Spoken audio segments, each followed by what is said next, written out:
What's up mga idol? RHJ, sobrang bad news ito. Out na sa Crucial Game 6.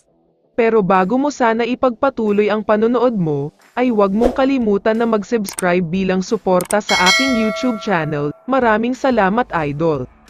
Padaanan lang sandali natin ang balita tungkol kay Justin Brownlee.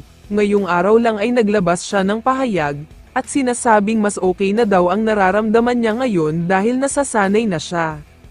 Hindi pa rin siya komportable sa injury niya, pero hindi hamak na mas okay na daw siya ngayon kumpara noong Game 4 at Game 5, mas kayang-kaya na niya mag-shooting, kaya ready to play daw ulit siya sa paparating na Game 6.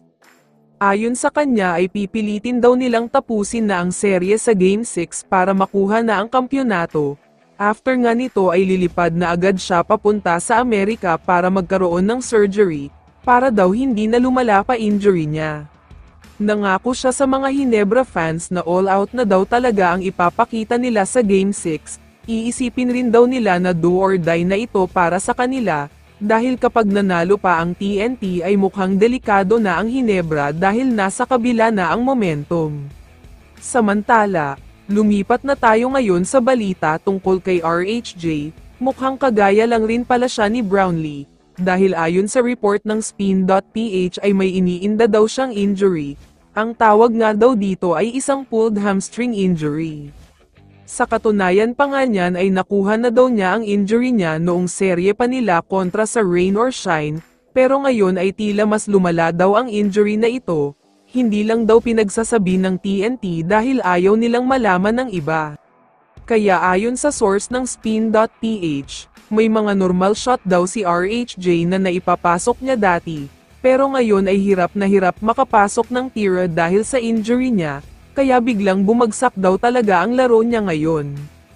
Ito pa ang mas mabigat sa balitang ito, ayon sa multiple sources ay posibleng out na daw si RHJ sa pinaka-crucial na game ngayong finals. Ito nga ay ang Game 6 kung saan may chance na ang Ginebra na makuha ang kampyonato.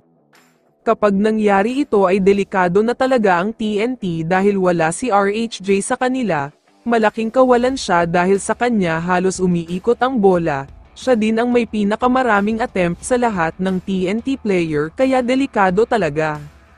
Kaya naman wag na kayong magugulat at magtataka, kung sa Game 6 ay babagsak na ang mga confetti, at hihirangin na bilang Commissioner's Cup champion ang Ginebra, dahil malaking disadvantage talaga ang pagkawala ni RHJ.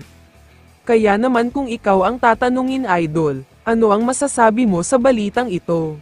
I-comment mo naman ang sagot mo sa tanong na ito. So dito na nagtatapos ang video na ito. Maraming salamat sa pagsuporta at panonood mga idol. Ingat at bye-bye.